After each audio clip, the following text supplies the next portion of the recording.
This video discusses real criminal cases involving gang violence. The purpose of this content is educational and documentary based. Graphic details have been limited out of respect for victims and to comply with platform safety guidelines. Viewer discretion is advised.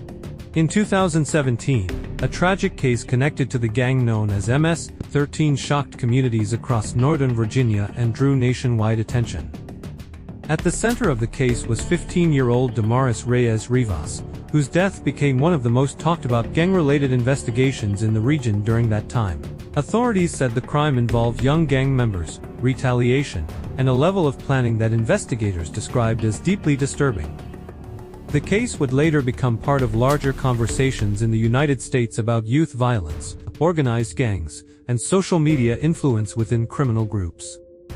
This is the story of the Damaris Reyes Rivas case, the investigation that followed, and how law enforcement uncovered what happened in the woods near Lake Akating Park. Chapter 1: The Growth of MS-13.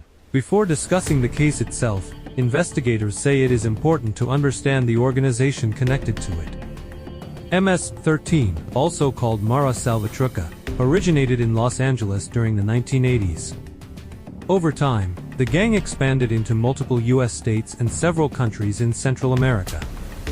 Federal authorities have classified the organization as a transnational criminal group tied to crimes such as extortion, trafficking, assaults, and homicide investigations. By the mid-2010s, law enforcement agencies across Virginia, Maryland, New York, and California were increasingly focused on gang-related investigations involving younger recruits. Investigators said many members joined while still teenagers. Some were allegedly pressured into carrying out crimes to gain status or prove loyalty inside the organization.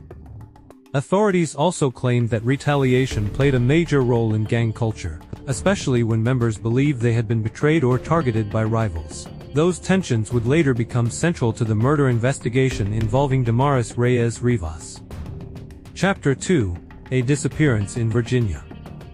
In early 2017, concern began growing after Damaris Reyes Rivas disappeared in Fairfax County, Virginia. Friends and family reportedly became worried after they could not contact the teenager. Soon after, investigators began piecing together information that suggested multiple individuals may have been involved in her disappearance. According to court records, authorities eventually learned that Reyes Rivas had been taken to a wooded area near Lake Akating Park. Detectives later stated that several people connected to MS-13 were present during the attack. The case quickly escalated into a major homicide investigation involving local police, prosecutors, and federal law enforcement agencies. As investigators interviewed witnesses and reviewed evidence, they allegedly uncovered a retaliation motive tied to another gang-related killing. Chapter 3: The Alleged Motive. Authorities claimed the attack was connected to the death of Christian Sosa Rivas, who investigators identified as a gang member associated with MS-13. According to prosecutors, some members believed Damaris Reyes Rivas had played a role in helping lure him into danger before his death. Investigators later said this belief triggered a revenge plot. One of the individuals charged in the case was Venus Romero Irahita, who was 17 years old at the time. Prosecutors alleged that she blamed Reyes Rivas for what had happened to her boyfriend. Court documents stated that Reyes Rivas was brought to the wooded area under false pretenses before being confronted by multiple gang members. Authorities described the crime as organized and deliberate. The case shocked investigators not only because of the violence involved, but because nearly everyone connected to the crime was extremely young. Chapter 4: The Investigation. As detectives continued gathering evidence, the investigation reportedly uncovered cell phone footage connected to the crime. Authorities alleged that parts of the attack had been recorded and shared among gang members. Prosecutors argued this was done to gain approval or recognition within the organization. Investigators also conducted multiple interrogations after arrests were made. One interrogation video involving Venus Romero Irahita later became widely publicized after portions were shown by news outlets. During questioning, Irahita admitted involvement in the killing and described confronting Reyes Rivas before the attack. The footage drew widespread media attention because of the calm tone investigators said she displayed while discussing the events. Prosecutors later argued that the statements helped confirm the level of planning involved in the crime. As the investigation expanded, authorities charged multiple suspects connected to the case.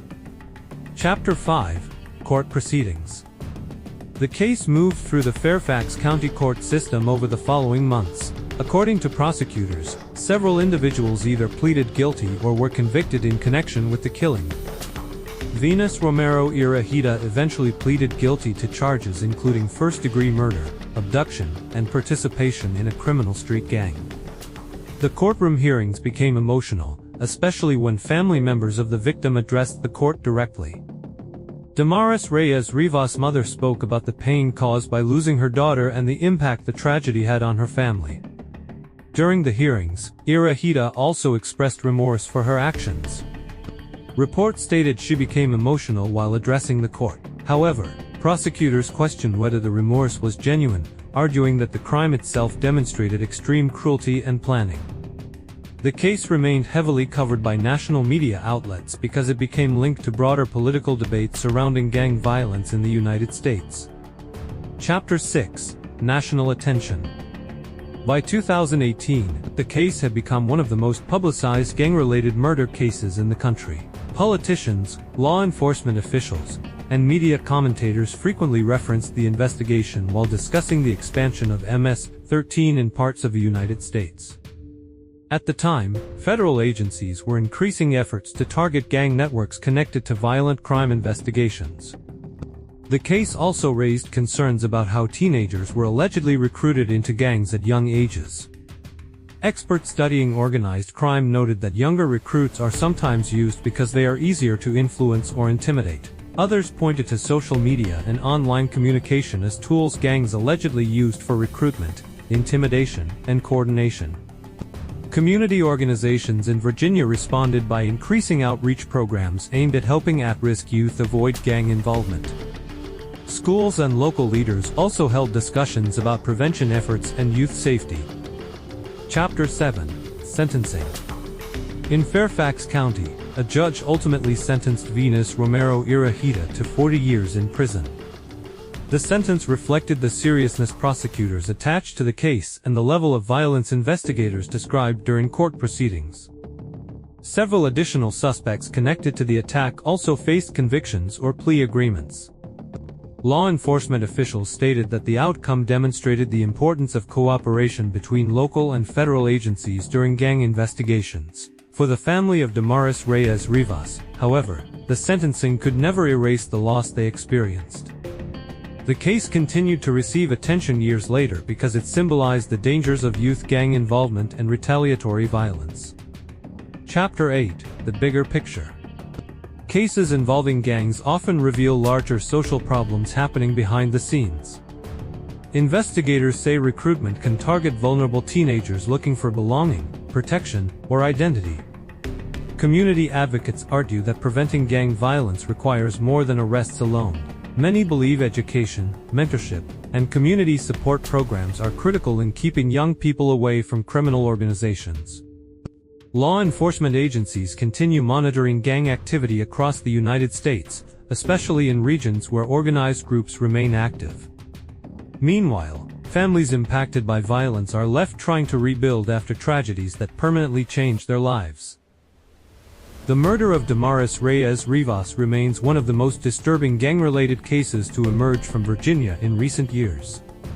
What began as a retaliation plot ultimately led to multiple arrests, national headlines, and a painful reminder of how destructive gang violence can become when young people are drawn into criminal organizations. For investigators, the case exposed the inner workings of a violent network. For the victim's family, it was a devastating personal loss that can never truly be repaired. And for communities across the country, it served as another warning about the consequences of organized gang violence involving teenagers. Thanks for watching. If you enjoy true crime documentaries focused on real investigations, historical cases, and criminal organizations, subscribe for more weekly content.